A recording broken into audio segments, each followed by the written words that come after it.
So, professional conduct and ethics of security guards. As with other professions, security personnel also guided by their profession conduct and ethics in the performance of their duties. Their professional conducts and ethics are stipulated in Section 1 to 3, Rule number 8 of Republic Act number 5487. Security Guards Creed. Code Ethics and Code of All Conduct. All member of PSA Private Detective Agency CFF GSU shall strictly observe their creed, codes of ethic, and codes of conduct. Security Guards Creed. As a security guard of my fundamental duty is to protect lives and property and maintain order with the vicinity of duty. Protect the interest of my employer and our clients of the security stability of our government country without compromise of fairness. In other words, and to do my best uphold the principle makadiyos, makabayan at makatao. Ethical standards. As a security guard, his fundamental duty is to serve interest of his agency, compliance with the contract of the entered of the client of customer of the agency he is supposed to serve. He shall not reveal any confidential information confided to him as a security guard and such other matters imposed upon him by law. He shall act at all times with decorum and shall not permit personal feelings, prejudice, and undue friendship to influence his actuation while on the performance of his official function. He shall not compromise with criminals and other lawless elements to the prejudice of the customers or clients, and shall not assist the government its relentless drive against lawlessness and other forms of criminality. He shall carry out his assigned duties in required law by his ability and shall safeguard life and the property. He shall wear his uniform, badge, patches, and signal property as a symbol of public trust and confidence as an honest, trustworthy security guard. He shall keep his allegiance first for to the government he is assigned to serve with loyalty, utmost dedication. He shall diligently, progressively familiarize himself with the rules and regulations by his agency. He shall at all times be courageous, respectful, and salute to his superior officer, government officials, and officials of the establishment where he assigned and the company he is supposed to serve. He shall report for duty always in proper uniform and neat in his appearance. He shall learn at heart and strictly observe the law of regulation of the use of firearm. Code of conduct. He shall carry with him at all times during his tour of duty his license, identification card, duty, and detail order, with an authority to carry firearms. He shall not use license privilege to prejudice to the public, the client, or customer of his agency. He shall not engage in any unnecessary conversation with anybody except in this discharge of his work, and shall not times keep himself alert during his tour of duty. He shall not read newspapers, magazine, books while actually performing his duty. He shall not drink an intoxicating liquor immediately before during his tour duty. He shall know the location of the alarm box near of the sounds of firearm disorder. He shall know how to operate fire extinguisher at his post. He shall know the location of the telephone or the telephone number of the police presence as well as the telephone number of the fire station in the locality. He shall immediately notify the police in any case of any signs of disorder, strike, riot, and serious violation of law. He or her group shall not participate in any integrated disorder, strike, riot, or any serious violation of the law. He shall assist the police in the preservation and maintenance peace and order in the protection of the fire property having the mind and the nature of responsibility is similar to that latter. He shall familiarize himself with the Private Security Agency Law, Republic Act 5487 as amended, and the PNP SAGSD implementing rules and regulation. When issued a pass, he should not lend his any pass anybody.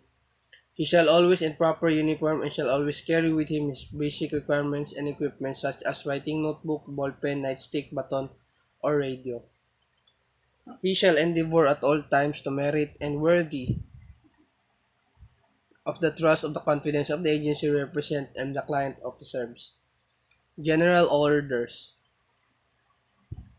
There are pattern after 11 GOs and AFP and PNP to take off the post in all company properties in view, to walk during his tour of duty in the military manner, keep always on the alert observing everything that takes place within sight or hearing, to repeat all calls from the post distance from the guardhouse where I am stationed, to report all violations of order I am instructed to enforce, to quit my post only when properly relieved, to receive, obey, and pass on the relieving guard in orders to company officers or official supervisor post in charge shift leaders.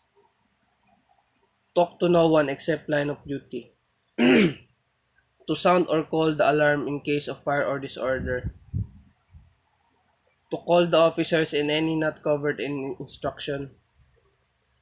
To salute company officials, superiors in the agency ranking public official and commission officers in the armed forces of the Philippines and officers of the integrated national police, and to be especially watchful at night and during the time of challenging, to challenge all persons or near my post and to allow no one to pass loiter without proper authority.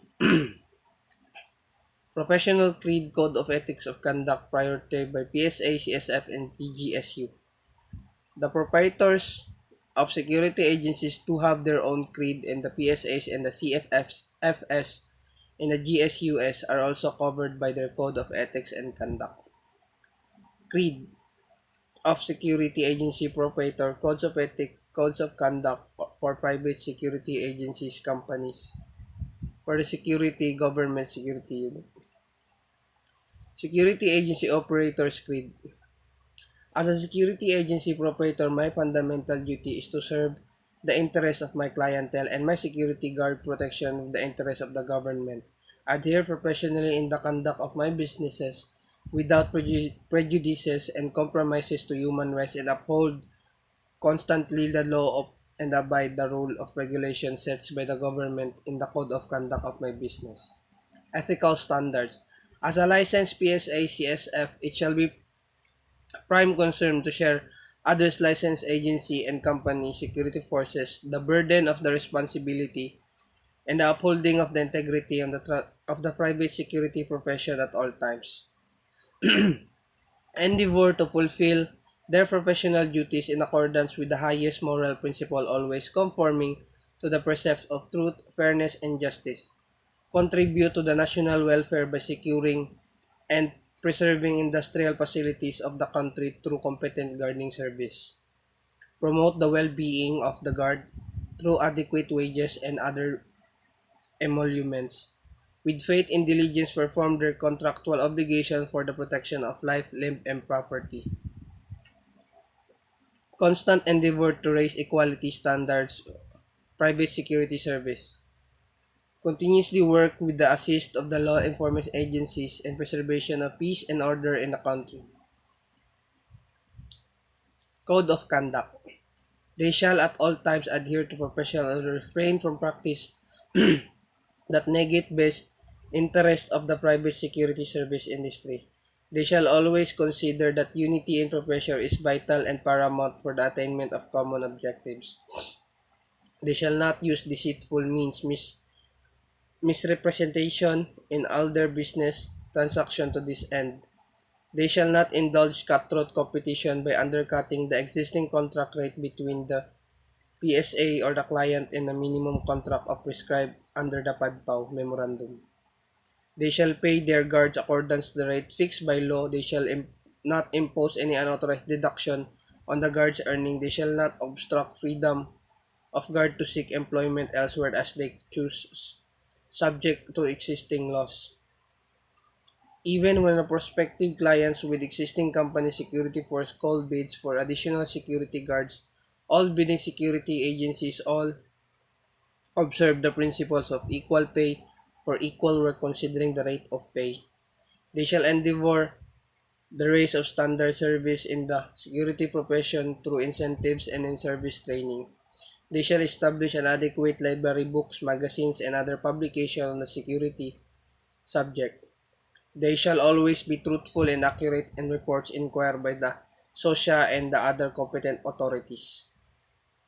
They shall not, under any circumstances, employ for guard duty in any person with a professional license as a security guard duly issued by the Chief PNP, and they shall not at all times exercise vigilance, be prepared to prevent the use of their guards or the agency's inactivities inimical to the state of national security when activities that are nature to their attention.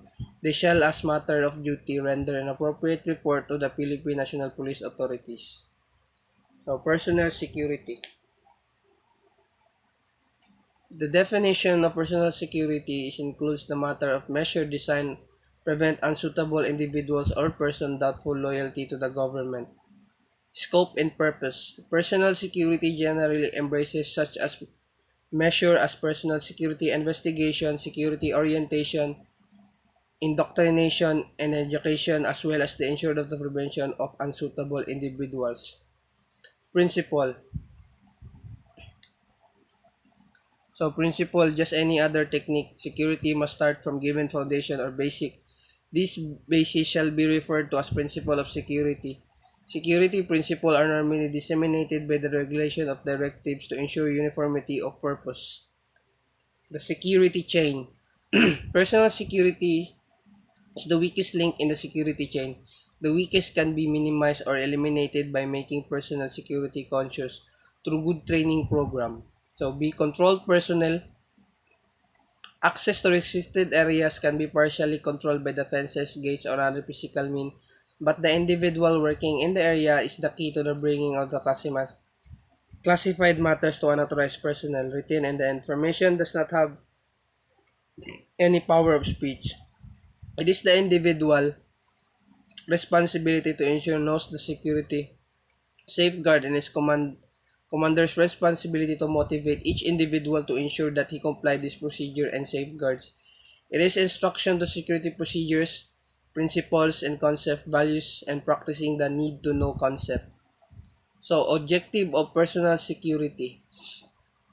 First is to provide the standards of procedure the procedures of necessary to ensure the appointment, employment of the retention of the suitable and loyal individuals. To develop the necessary and proper security discipline among the applicants, employee as well. Inculcate the desirable security attitude and habits among the applicants and employees. Basic policies in personnel. No person is entitled solely virtue by his grade or position knowledge of the classified matter. So, all personnel whose duty requires access to classified matter shall be subject to a security investigation to determine eligibility for the required security clearance. All personnel shall undergo security orientation, indoctrination, and security education. Control of personnel in the physical facility. In every installation, the use of protective barriers, security lighting, community, and electronic hardware provides physical safeguard. This is insufficient to maximize effort of the guard force. A control point of the established for positive personnel identification and check system. This is to ensure that only those persons who have right and authority will be given necessary access to the area. The most practical and generally accepted system to the personal identification is to use identification card. So there are two types of personal identification. Personal recognition, familiarity of the person characteristic, and artificial recognition, identification card, passes, and password. So the use of pass system.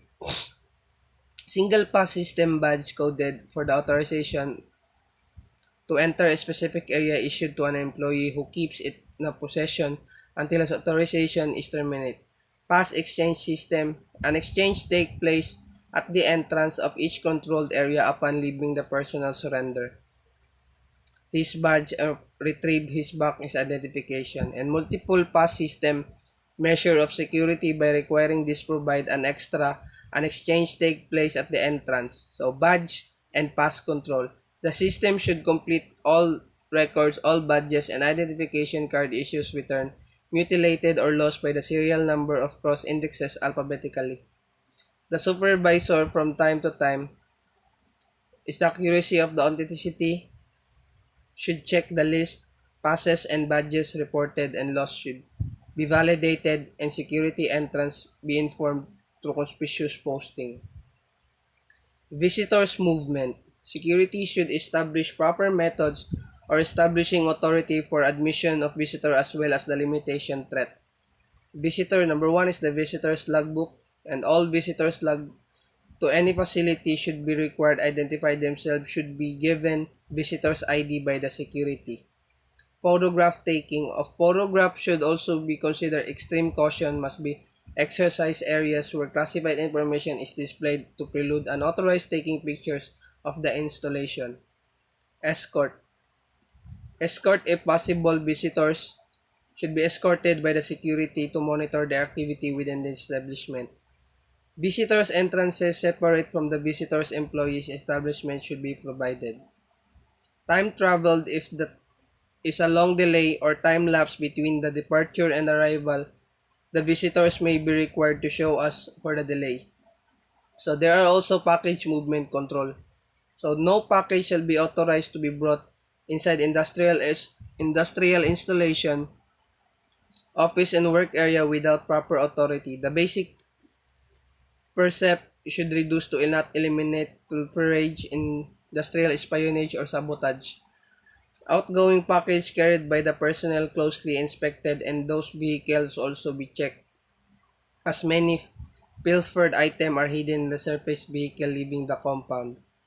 Any personnel visitors entering the installation within the package should deposit the same to security and in return as an inquiry number tag with all individual claiming his or package. Controlled vehicle installation. Vehicular traffic within the boundaries of any facility must be carefully controlled for the safety as well as the controlled transporting. Private owned vehicle personnel visitors should be registered and subject to identification and admittance procedure. Vehicles should be subjected for search and the entrance of an exit of the installation. All visitors with a vehicle should provide the security to the complete details of the duration of the stay, person to be visited, and other information.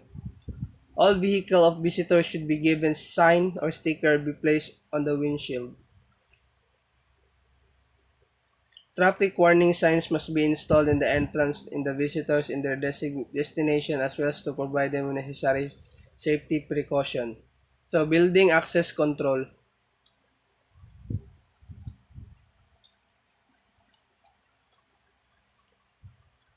At any physical barrier, a security system must possess the ability to distinguish among authorized person, unauthorized visitor, and unauthorized person. So personal security investigation. It is an inquiry to the person, to the character, reputation, discretion, and loyalty to the individual in order to determine a suitable ability to give given security clearance. So types of security investigation. National agency check. So the national agency check is an investigation of an individual made of the basis written information supplied by him in response to the official inquiry and by reference to appropriate national agencies. So National Intelligence Coordinating Agency or NICA, National Bureau of Investigation NBI, or the ISAAFP or J2 Division. So the local government or LAC. This is the type, the first written inquiry sent to appropriate government agency former employees. Reference and school listed by the person giving under investigation. So place of the locality of the individual, resident, mayor, police, fiscal, judge, where the individual is resident. Background investigation. This is more comprehensive investigation than the NAC and LAC. A true and complete investigation of all or some circumstances or aspect of the life conducted. Type of it may be CBI, partial background, or PBI, a complete background investigation. Investigation of the background of the person, particularly all the circumstances of his personal life. Partial background investigation consists of investigation of the background of an individual but limited to some circumstances of his personal life. Number two is factor considered background investigation, loyalty, faithful allegiance to the country government, and its duly constituted authority. Integrity, uprightness in character, soundness of moral principle, freedom from moral delinquencies, or more simply stated honesty. Discretion, the ability of the tendency to the decide prejudice, the habit of wise judgment or simp of stated good judgment. Moral distinctive identifying qualities which are indexed to essential or extrinsic nature of person, his outward manifestation, personal traits or moral habits. Character, the sum of the traits that thus serve as an index essential extrinsic nature of person. It is an aggregate of a distinctive mental and moral qualities to have been impressed by nature, education, and habit upon individual. Letter F is reputation.